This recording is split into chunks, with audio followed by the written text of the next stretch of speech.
Hello दोस्तों, कैसे हो आप सब। उम्मीद करता हूँ आप सब कुशल मंगल होंगे और अपने एग्ज़ाम की तैयारी बेहतरीन तरीके से कर रहे होंगे।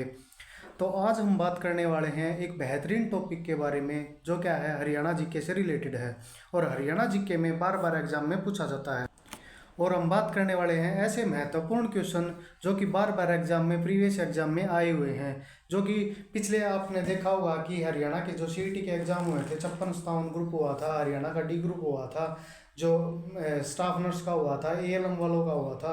तो उन सभी में जो क्वेश्चन इंपॉर्टेंट थे, जिस टॉपिक से रिलेटेड क्वेश्चन उठाए गए थे, आज हम उन्हीं के बारे में बात करने वाले हैं। जो कि क्या है, बहुत ही महत्वपूर्ण क्वेश्चन रहने वाले हैं आपके आगामी एग्जाम के लिए। और दोबारा से जो सीईटी होने वाला है, एक नया सीईटी भी होगा और जो 56-57 के ग्रुप के जो एग्जाम है वो दोबारा होंगे, तो उनके लिए भी ये क्या है, महत्वपूर्ण क्वेश्चन रहने वाले हैं। तो ज़्यादा आपका समय खराब ना करते हुए आज हम बात करने वाले हैं महत्वपूर्ण क्वेश्चन के। तो सबसे पहला क्वेश्चन है वो है हमारा, हरियाणा के सबसे लंबे समय तक सेवा में रहने वाले राज्यपाल कौन थे। यानी सेवा में सबसे लंबे कार्यकाल किसका था, तो उनके बारे में पूछा है, राज्यपाल के बारे में। तो कौन से ऑप्शन आपके, ए ऑप्शन है वीरेंद्र नारायण चक्रवर्ती है, रणजीत सिंह नरूला है, जय सुखलाल हाथी है और धर्मवीर है। तो इन सब में से कौन सा है जो क्या है सबसे लंबा राज्यपाल रहा था। तो इनमें से जो सबसे लंबा कार्यकाल है वो किसका रहा था, वो रहा था वीरेंद्र नारायण चक्रवर्ती का, जो क्या बोलते हैं आप, BN चक्रवर्ती भी बोलते हो आप। तो क्या है, सबसे लंबा कार्यकाल है वो किसका था, राज्यपाल का था, वो था वीरेंद्र नारायण चक्रवर्ती का था। और सबसे पहला पूछ ले आपसे कि सबसे पहला जो राज्यपाल है हरियाणा का वो कौन था। तो सबसे पहला राज्यपाल है, मोस्टली कई बार क्वेश्चन आया भी हुआ है ये कि आपसे सबसे ज़्यादा बार ये दो ही क्वेश्चन राज्यपाल से ज़्यादा पूछता है, या तो सबसे पहला पूछता है कि पहला राज्यपाल कौन था, या फिर सबसे लंबा कार्यकाल किसका था, या वर्तमान में कौन है। ठीक है, तो आप सभी कमेंट करके ज़रूर बताएं कि वर्तमान में हरियाणा का राज्यपाल है वो कौन है और कौन से नंबर का है। और सबसे पहला कौन है, वो है धर्मवीर। और सबसे लंबा कार्यकाल है वो किसका है, वो है वीरेंद्र नारायण चक्रवर्ती का। ठीक है, इसी के साथ हम बढ़ते हैं आगे। तो सबसे लंबा कार्यकाल है वो किसका है, वीरेंद्र नारायण चक्रवर्ती का है। कब से कब तक था, तो इनका था 15 सितंबर 1967 से लेकर 26 मार्च 1976 तक था। कब से कब तक था, 15 सितंबर 1967 से लेकर 26 मार्च 1976 तक क्या था, इनका कार्यकाल रहा था। और ये क्या थे, हरियाणा के दूसरे राज्यपाल थे। क्या थे, दूसरे राज्यपाल थे।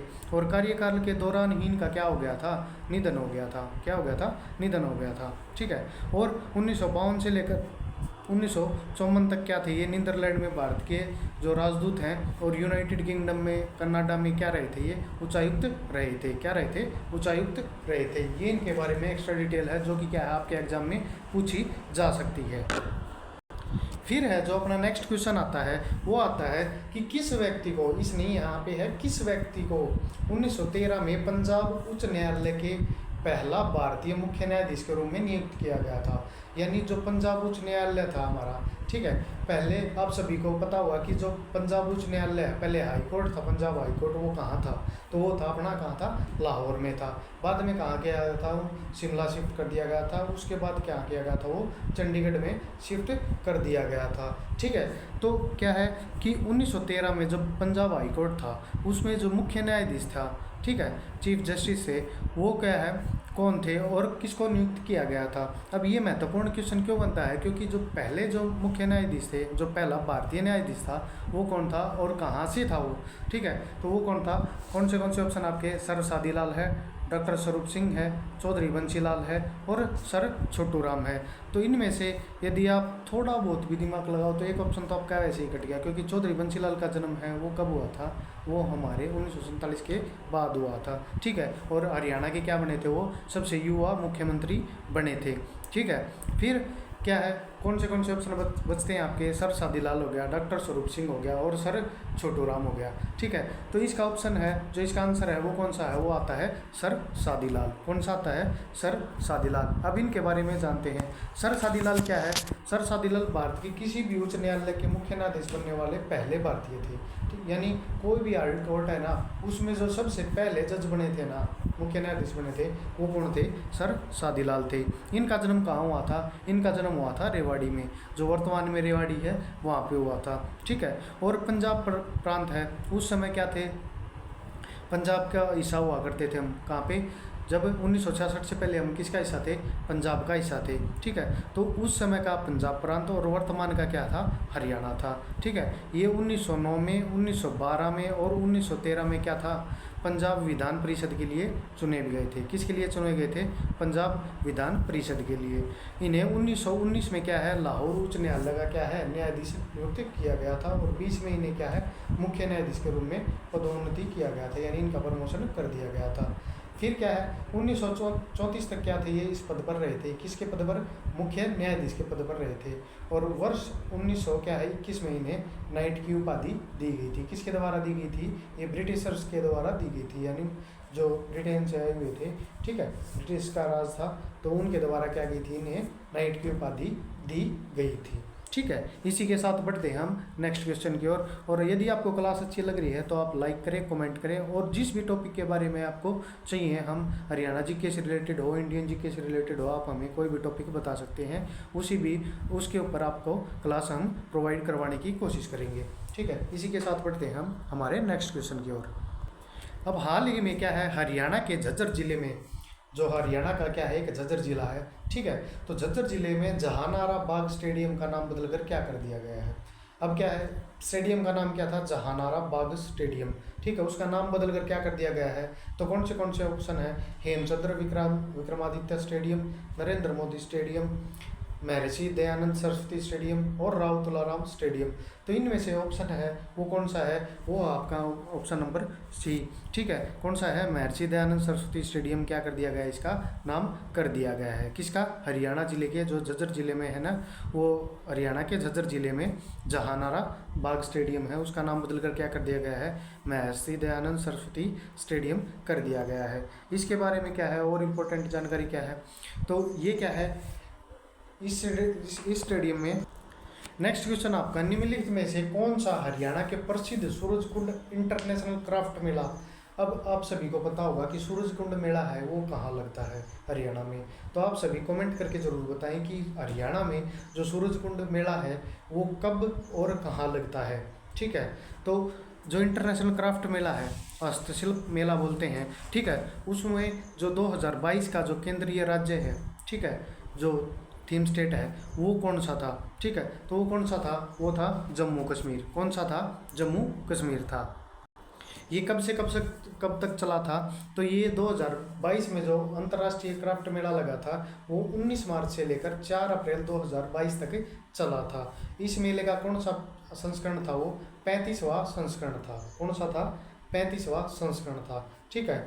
और इसमें क्या है, थीम स्टेट कौन सा था, वो जम्मू कश्मीर था, और जो सहयोगी देश था, ठीक है, वो कौन सा था, वो था उज्बेकिस्तान। कौन सा था, उज्बेकिस्तान। कब का है ये, 2022 का। कब का है ये, 2022 का। आप सभी को ये चीज़ें याद रखनी है, क्योंकि एग्जाम में मोस्टली कई बार आपसे पूछा भी जाता है, और सूरजकुंड मेले से क्वेश्चन बनता भी है। तो मोस्टली आपसे यही पूछता है, या तो थीम स्टेट पूछता है या थीम कंट्री पूछता है। और इसके अलावा जो पूछेगा तो वो आपसे मोस्ट ऑफ पूछने के चांसेस रहते हैं कि डेट कब है। ठीक है, यानी कब से वो कब तक हुआ था। ठीक है। अब आता है नेक्स्ट क्वेश्चन कि हिमालय और हरियाणा के बीच, मैदानों के बीच एक कड़ी है। ठीक है, यानी उन दोनों को जोड़ती है, हिमालय को और हरियाणा को, इन दोनों को जोड़ती है। तो आपने हरियाणा का मैप देखा होगा, भारत का मैप देखते हो आप, तो हरियाणा के जो ऊपरी क्षेत्र है, ठीक है, जो ऊपरी भाग है, उत्तर पूर्वी भाग है, ठीक है, सबसे ऊंचाई का जो इलाका है, ऊपर वाला भाग बोलते हैं उनको, वो कौन सा है, उत्तर पूर्वी भाग भी बोलते हैं हम उसको। ठीक है। तो वहाँ पे उत्तर में क्या लगता है, हरियाणा की कौन सी पहाड़ियाँ लगती हैं, तो अरावली की पहाड़ियाँ लगती हैं, मोरनी की पहाड़ियाँ लगती हैं, मेवात की लगती हैं, या टिपरा की पहाड़ियाँ लगती हैं। ठीक है। तो आपने देखा होगा कि अरावली की पहाड़ियाँ हैं वो कहाँ पे हैं, वो हरियाणा के दक्षिणी क्षेत्र में फैली हुई हैं। कहाँ पे फैली हुई हैं, दक्षिणी क्षेत्र में फैली हुई हैं। ठीक है। और मेवात की पहाड़ियाँ हैं वो किस क्षेत्र में हैं, वो कौन सी हैं, दक्षिण पूर्वी क्षेत्र में फैली हुई हैं। ठीक ठीक है, यानी जो मेवात का इलाका लगता है, मेवात का क्षेत्र लगता है, वहाँ पे वो फैली हुई है। ठीक है, तो जो मोरनी की पहाड़ियाँ हैं वो कहाँ पे हैं? हिमालय और हरियाणा के मैदानों के बीच की क्या है? कड़ी है। कौन सी है? इसका ऑप्शन क्या आएगा? ऑप्शन बी आएगा। जो मोरनी की पहाड़ियाँ हैं वो कहाँ पे हैं? वो हैं पंचकुला वाले, यमुनानगर वाले क्षेत्र में हैं। ठीक है, जो क्या करती हैं? हिमालय और हरियाणा के मैदानी भाग है ना, उसके बीच की कड़ी का काम करते हैं, यानी उनको जोड़ती हैं। इसी के बीच क्या है? हमारी घग्गर नदी बहती है। कौन सी नदी बहती है? घग्गर नदी बहती है। ये कहाँ पे हैं? ये हैं हमारे पंचकुला जिले में। और क्या है, मैंने आपको बताया कि इन्हीं के बीच क्या है? हमारी घग्गर नदी बहती है। ठीक है, जो मोरनी की पहाड़ियाँ हैं इनसे भी कई बार क्वेश्चन बनता है। कौन सा क्वेश्चन बनता है कि जो हिल स्टेशन है, हरियाणा का एकमात्र हिल स्टेशन बोलते हैं, वो कहाँ पे है? वो मोरनी की पहाड़ियों पे है। कौन सा है? मोरनी की पहाड़ियों पे है, स्थित है। ठीक है, इसी के साथ बढ़ते हैं हम हमारे नेक्स्ट क्वेश्चन की ओर। और क्लास अच्छी लग रही है तो आप हम कमेंट करें, लाइक करें और शेयर करें। प्रधानमंत्री जन धन योजना का आरंभ है वो कब किया गया था? ठीक है, तो जो प्रधानमंत्री जन धन योजना है उसका आरंभ है वो कब किया गया था, यानी कब शुरू की गई थी? तो वो शुरू की गई थी, कब की गई थी? ऑप्शन कौन से आपके? 28 अगस्त 2016 को, 28 नवंबर 2014 को, 28 अगस्त 2014 को, 28 नवंबर 2016 को। तो देखो मोस्ट ऑफ क्या है, अगस्त और नवंबर का आपको कंफ्यूज करने के लिए दिया गया है, पर आपको कंफ्यूज बिल्कुल नहीं होना है। इनमें जो क्या है ऑप्शन आपका क्या आएगा? ऑप्शन सी आएगा। कौन सा है? 28 अगस्त 2014 को क्या की गई थी? प्रधानमंत्री जन धन योजना की शुरुआत की गई थी। और इसकी घोषणा पूछे कि घोषणा घोषित कब किया गया था प्रधानमंत्री के द्वारा कि ये योजना स्टार्ट की जाएगी? तो उसकी जो योजना है ये की गई थी, घोषणा की गई थी 15 अगस्त 2014 को की गई थी। कब की गई थी? 15 अगस्त 2014 को क्या की गई थी? इसकी घोषणा की गई थी। और लागू यानी चालू कब की गई थी? तो वो की गई थी 28 अगस्त 2014 को ये क्या की गई थी? आरंभ कर दी गई थी। तो आपका नेक्स्ट क्वेश्चन है वो है कि हरियाणा की पहली मोबाइल न्यायालय मेवात में कब स्थापित की गई थी? यानी जो पहला मोबाइल न्यायालय है ना, वो कब शुरुआत की गई थी और कहाँ से? तो एक क्वेश्चन तो आपका बनता है कि कहाँ से, तो कहाँ से में क्या आएगा आपका आंसर कि मेवात में स्टार्ट की गई थी। और कब की गई थी? तो वो कौन से ऑप्शन आपके? 2003 में की गई थी, 5 में की गई थी, 2007 में की गई थी या 2000 में की गई थी? तो क्या है, इसकी शुरुआत कब की गई थी? वो सन 2007 में की गई थी। कब की गई थी? 2007 में की गई थी। किसकी शुरुआत? हरियाणा में पहला मोबाइल न्यायालय की शुरुआत कब की गई थी? वो की गई थी सन 2007 में की गई थी। कहाँ की गई थी? वो मेवात में की गई थी। नेक्स्ट क्वेश्चन आता आपका, ब्रिटिश सरकार ने राजकीय तौर पर हरियाणा को वर्ष में दो भागों में बांट दिया गया। यानी एक ही वर्ष में क्या है? दो भागों में बांट दिया गया। किस वर्ष में बांट दिया गया? ठीक है, यानी ये पूछ रहा आपसे कि ब्रिटिश सरकार ने राजकीय तौर पर यानी एक स्टेट के तौर पर छोटे छोटे भागों में ये तोड़ दिया गया था हरियाणा को। वो कब तोड़ा गया था? ठीक है, तो हरियाणा में क्या है कि हरियाणा की यदि आपने हिस्ट्री पढ़ी होगी तो आपने देखा होगा कि हरियाणा क्या है, एक स्पेसिफिक हिस्सा नहीं था किसी भी स्टेट का। ठीक है, यानी कई बार इसको दिल्ली में मिलाने की बात भी की गई थी, उत्तर प्रदेश का भी हिस्सा बनाया गया था, पंजाब का भी हिस्सा बनाया गया था। ठीक है, और कुछ समय के लिए क्या है, ये नीचे जो अपने राजस्थान लगता है उन हिस्सों में मिलाने की भी बातचीत की गई थी। तो तरह तरह की विचारधारा क्या है इसने फेस की थी। ठीक है, तो ब्रिटिश सरकार ने राजकीय तौर पर हरियाणा को किस वर्ष में दो भागों में बांट दिया गया था? तो वो कब बांटा गया था? वो 1805 में बांटा गया था। कब बांटा गया था? वो 1805 में। तो इसके पीछे क्या लॉजिक है कि जब 1803 में सुरजी अंजन की गांव की संधि हुई थी। ठीक है, तो सुरजी अंजन गांव की संधि किस किस के बीच हुई थी? आप सबसे पहले आपको ये पता होना चाहिए। ठीक है, और फिर आपको ये पता होना चाहिए किस किस के बीच हुई थी। तो दौलत राव सिंधिया ने अपने क्या है अधिकृत क्षेत्र था वो क्या है हरियाणा समेत ब्रिटिश ईस्ट इंडिया कंपनी थी। ठीक है, उसको सौंप दिया था। ठीक है, कब? जब वो उनका बीच क्या हुई थी, एक संधि हुई थी, यानी युद्ध के बाद संधि हुई थी। वही कुछ हिस्सा हम रखेंगे अपने क्षेत्र का, कुछ आप रख लो, समझौता हुआ था। ठीक है, संधि वो क्या बोलते हैं, समझौता बोलते हैं। ठीक है, तो उस समझौते में क्या किया गया था, हरियाणा को क्या है, ब्रिटिश ईस्ट इंडिया कंपनी को सौंप दिया गया था। यानी पहली बार क्या है, ब्रिटिश ईस्ट इंडिया कंपनी के अंडर कब आया था हरियाणा, वो 1803 में आया था। उसके बाद क्या है, इसको पूरा क्षेत्र क्या है, ब्रिटिश ईस्ट इंडिया कंपनी ने अपने पास ना रखते हुए क्या कर दिया गया, इसको तोड़ दिया गया और दो भागों में बांट कर क्या गया, छोटे भाग को कौन सा था, असाइड टेरिटरी क्या है, निर्दिष्ट क्षेत्र कहा गया जाता था इसे। इसने तो क्या है, कंपनी ने अपने पास रख लिया। और दूसरा जो बड़ा भाग था वो क्या है, सरदारों और सामंतों को सौंप दिया गया। यानी उसमें जो सरदार थे या सामंत थे उनको क्या है, टैक्स वसूलने के लिए उसके ऊपर ये नियुक्त कर दिए गए थे। ठीक है, और उसके बाद क्या है, जो आंग्ल मराठा युद्ध हुआ था उसके बाद क्या है, वो दोबारा उनको अंग्रेजों ने ही वापस हथिया लिया था। ठीक है, कब, जो आंग्ल मराठा युद्ध हुआ था उसके बाद, उससे पहले क्या था, सरदारों को सौंप दिया गया था। ठीक है, तो ये था क्या है, अब जो सुरजीयन संधि थी उसके बाद 1805 में क्या है, दो भागों में तोड़ दिया गया था। किसको तोड़ दिया गया था, हरियाणा के दो हिस्सों में बना दिए गए थे। हरियाणा में करनाल का प्रसिद्ध मेला जो क्या है, सितंबर में लगता है। ठीक है, तो सितंबर में कौन सा मेला जो क्या है, करनाल जिले में लगता है, तो कौन सा है मेले हैं, गोपाल मोचन का मेला, किसान मेला, गणगौर मेला और आम मेला। तो ये क्वेश्चन आपके लिए क्या रहेगा, होमवर्क रहेगा। देखते हैं आपकी तैयारी कितनी बेहतरीन तरीके से चल रही है और आने वाले जो एग्ज़ाम हैं, सीईटी के जो भी एग्ज़ाम हैं या सीईटी के अंडर में जो एग्ज़ाम हैं उनके लिए आप कितने तैयार हो। तो ये क्वेश्चन आपके लिए क्या रहेगा, होमवर्क रहेगा। और कमेंट करके ज़रूर बताएं कि हरियाणा के जो करनाल जिला है उसका जो एक प्रसिद्ध मेला है कौन सा, जो सितंबर में लगता है वो कौन सा है। तो आपके कमेंट का इंतज़ार रहेगा और जो भी बच्चा कमेंट करेगा उसके लिए स्पेशल ऑफर निकाला जाएगा। फिर आता है नेक्स्ट क्वेश्चन हमारा, निम्नलिखित में से हरियाणा का कौन सा जिला यमुना नदी द्वारा सिंचित नहीं है। तो यमुना नदी है वो हरियाणा के किस हिस्से में बहती है, तो कौन सी जो दिशा है वो हरियाणा के जो यमुना नदी है वो बहती है, तो वो क्या है, पूर्वी दिशा की तरफ बहती है। किस दिशा की तरफ बहती है, पूर्वी दिशा की तरफ। ठीक है, तो कौन सा जिला है जो क्या है यमुना नदी द्वारा सिंचित है, यानी उसमें सिंचाई की जाती है यमुना नदी द्वारा, और कौन सा ऐसा जिला है जिसके ऊपर यमुना नदी का कोई भी प्रभाव नहीं है। तो हिसार, पानीपत, यमुनानगर या सोनीपत। अब ये क्या है, सोनीपत है। ठीक है, ये मोनीपत लिखा हुआ है, इसको आप ठीक कर लेना, सोनीपत है ये। ठीक है, तो क्या है, अब आपने हरियाणा का मैप देखा हुआ तो उसमें क्या है, जो क्षेत्र है जैसे हरियाणा का कुछ इस टाइप से ये मैप है, तो जो इस एरिया में क्या है, यमुना नदी बहती है। तो यहाँ पे जो पानीपत है, यमुनानगर है, पानीपत है, उसके नीचे सोनीपत है। ठीक है, तो ये जो ज़िले हैं ये क्या हैं, यमुना नदी द्वारा सिंचित हैं।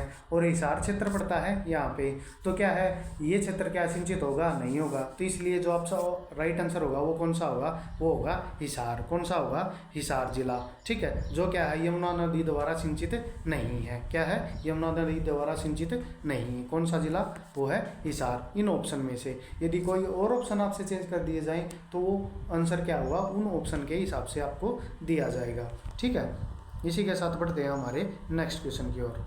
नेक्स्ट क्वेश्चन आपका हरियाणा करंट से ही रिलेटेड कह सकते हो आप इसको। ठीक है, तो आपको मिक्स क्वेश्चन करवाए जाएंगे, आपके हिस्ट्री से भी रिलेटेड क्वेश्चन होंगे, जियोग्राफिकल क्वेश्चन भी होंगे, हरियाणा की पॉलिटी से भी क्वेश्चन होंगे, हरियाणा के करंट अफेयर से भी क्वेश्चन होंगे, खेल के क्षेत्र से भी होंगे। तो हर टाइप के क्वेश्चन आपको मैं करवाने की कोशिश कर रहा हूँ इसमें, ताकि क्या है, आपका रिवीजन अच्छे से हो और उनके बारे में जो भी डिटेल आपको मैं बता सकूँ, जितना आपको मैं ज़्यादा कोशिश करूँगा कि ज़्यादा से ज़्यादा बताने की, ताकि एक के साथ आपके अनेक क्वेश्चन आपके कवर हो जाएं। ठीक है, तो हरियाणा के इस खिलाड़ी को, यानी किस खिलाड़ी को 2022 में कुश्ती के खेल में उन्हें योगदान हेतु द्रोणाचार्य अवार्ड या लाइफ टाइम जो कैटेगरी अवार्ड है उसे नामित किया गया था। यानी किस खिलाड़ी को 2022 में कुश्ती के लिए नामित किया गया था, कौन से के लिए, द्रोणाचार्य अवार्ड, यानी लाइफ टाइम कैटेगरी का अवार्ड होता है ना, उसके लिए, एक होता है नॉर्मल कैटेगरी के लिए और एक होता है लाइफ टाइम कैटेगरी के लिए। ठीक है, तो वो कौन से हैं? रवि दहिया है, विनोद कुमार दहिया है, विजेंद्र कुमार है या राज सिंह चिकारा है। तो इनका जो राइट आंसर है आपका वो रहेगा राज सिंह चिकारा। कौन रहेगा? राज सिंह चिकारा है, जो क्या है कुश्ती खिलाड़ी हैं और 2022 में क्या है इनको कुश्ती के जो महत्वपूर्ण योगदान के लिए द्रोणाचार्य अवार्ड की क्या है इनको लाइफ टाइम कैटेगरी के लिए चुना गया था। ठीक है, इसी के साथ क्या है इनके बारे में और तथ्य जान लेते हैं। ठीक है, तो क्या है जो कोच हैं कौन है? कुश्ती के खिलाड़ी थे और बाद में क्या ये कोच बने थे। तो कुश्ती के जो कोच हैं वो राज सिंह चिकारा को क्या है दिया गया था, कौन सा? Dronacharya life time category award दिया गया था। और इसकी शुरुआत कब की गई थी? 1985 में द्रोणाचार्य अवार्ड की शुरुआत की गई थी। कब की गई थी? 1985 में इस अवार्ड की शुरुआत की गई थी। फिर आता है हिस्ट्री का एक महत्वपूर्ण क्वेश्चन जो कि कई बार एग्जाम में पूछा भी गया है। तो कौन सा क्वेश्चन है ये? करनाल का युद्ध डैश और मुगल साम्राज्य के मोहम्मद शाह के बीच लड़ा गया था।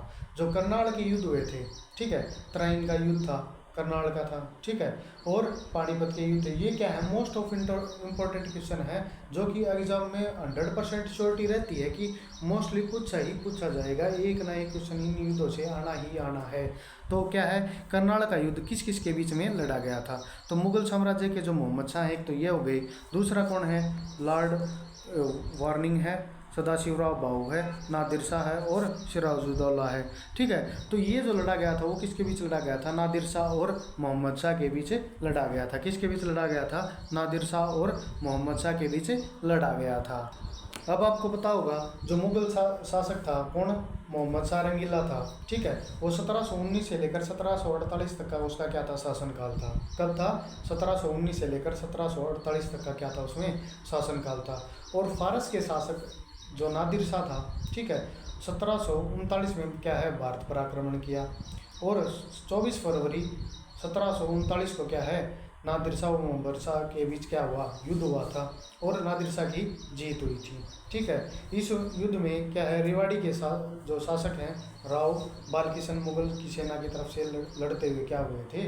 वीरगति को प्राप्त हो गए थे।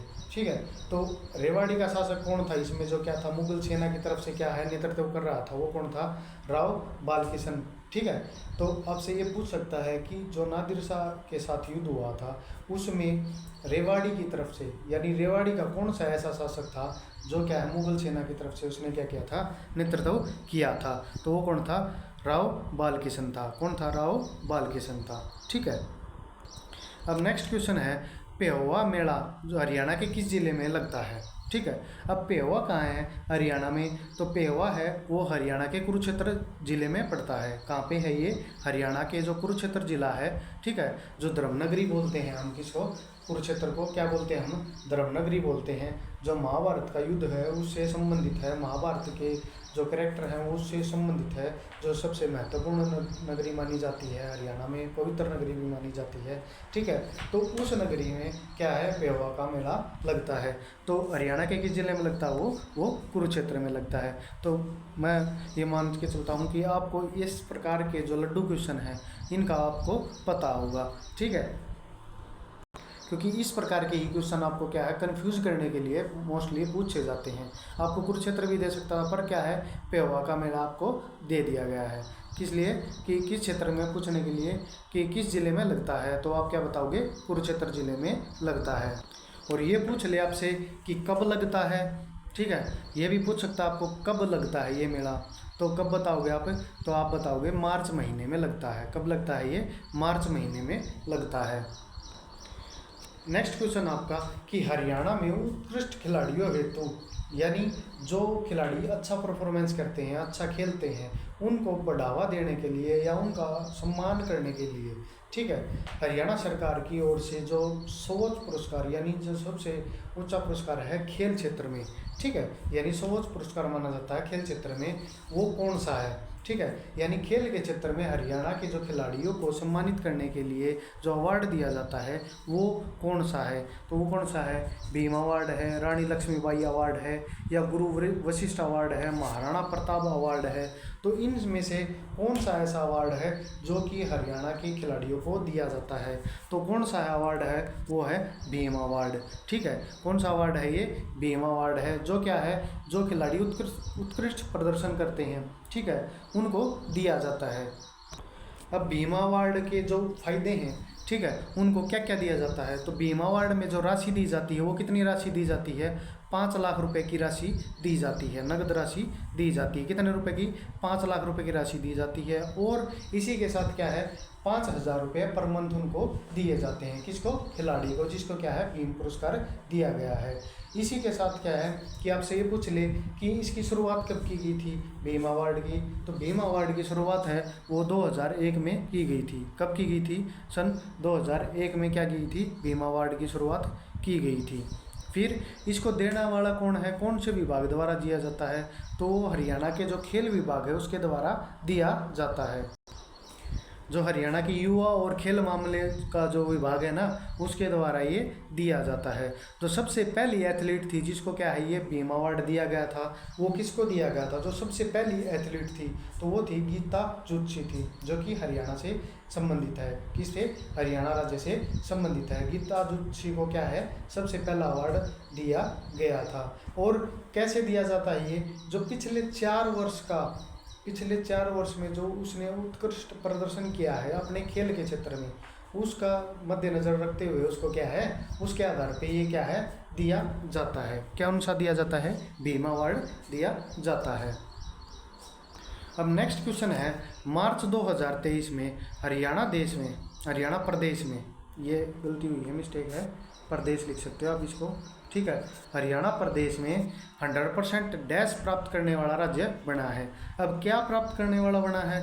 कौन से हैं? ग्रामीण विद्युतीकरण, ठीक है, सौर अवस्थापन, विद्युतीकृत रेलवे नेटवर्क और वैश्विक साक्षरता। ठीक है, तो क्या है इसमें कि 2023 में, अब ऑप्शन के हिसाब से क्या है, मोस्टली बच्चे लगाएंगे कि ग्रामीण विद्युतीकरण है, यानी ग्रामीण क्षेत्र में जो बिजली का कार्य है वो पूरा हो चुका है। पर ये पूरा हो चुका था सन 1972 में ही, जब बंसीलाल का कार्यकाल था। ठीक है, श्री बंसीलाल का कार्यकाल जो एक ऐसे मुख्यमंत्री थे जिन्होंने क्या है, बिजली पहुंचाने का कार्य किया था। और उस समय भी हरियाणा पहला ऐसा राज्य बना था जो कि ग्रामीण क्षेत्र में संपूर्ण हरियाणा में क्या है, बिजली पहुंचाने का काम किया गया था। ठीक है, तो ये ऑप्शन तो आपका बनता नहीं है कि कौन सा, ग्रामीण विद्युतीकरण वाला।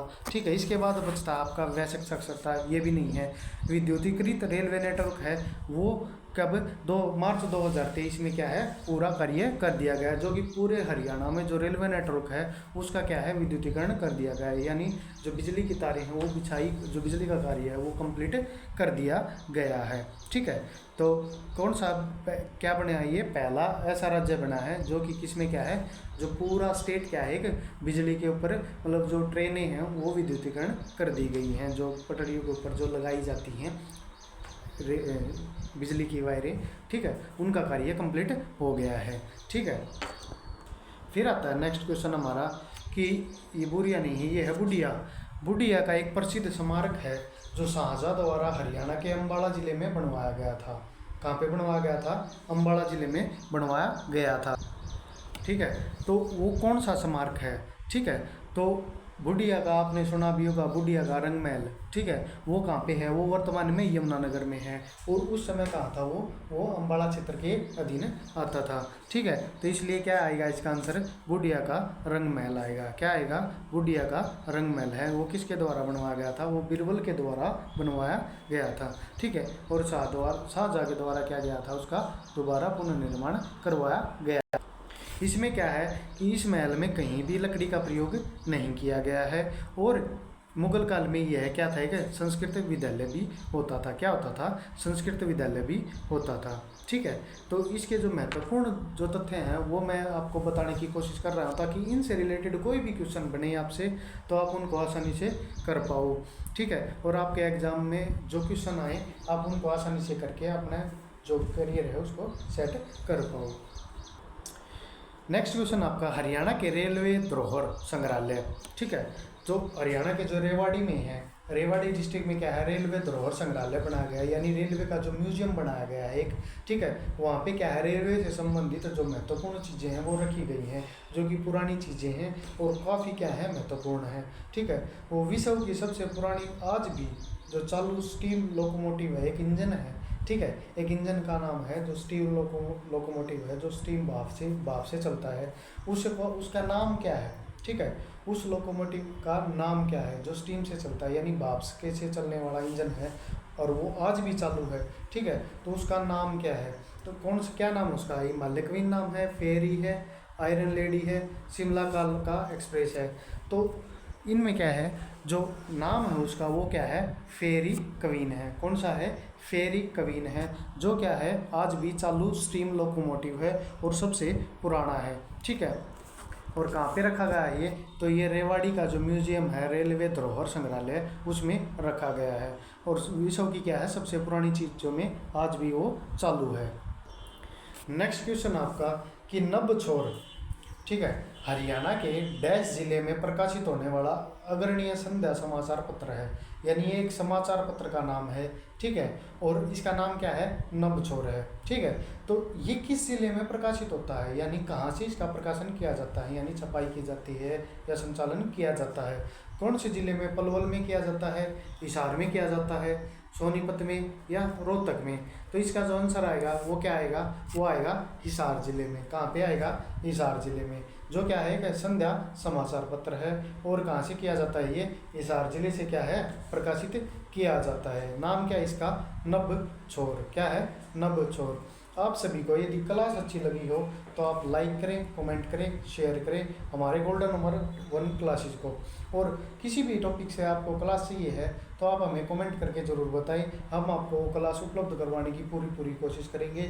और आज से आपकी जो हरियाणा जी की क्लासेस हैं वो आपको रेगुलर उपलब्ध करवाई जाएंगी, ठीक है। और क्लास को ज़्यादा से ज़्यादा शेयर करो ताकि ऐसे जिन बच्चों को ज़रूरत है और रियल में जो तैयारी करने वाले बच्चे हैं उन तक ये क्लास पहुंच पाए। और हम मोस्ट इम्पोर्टेंट क्वेश्चन आपको उपलब्ध करवा रहे हैं, जो कि क्या है, पीछे प्रीवियस ईयर में आपको देखने को मिल सकते हैं और मिलेंगे आपको प्रीवियस ईयर में, जो कि हरियाणा के 56-57 ग्रुप में एग्जाम हुए थे उनमें भी आए हुए हैं और अन्य जो भी एग्जाम हुए थे उन सभी में ये क्वेश्चन आपको देखने को मिलेंगे। तो आपसे अनुरोध है कि हमारे चैनल को सब्सक्राइब करें, ज़्यादा से ज़्यादा से क्लास को शेयर करें और जो भी आप सोशल मीडिया ऐप यूज़ करते हैं उन पे अपनी क्लास को शेयर करें। Thank you.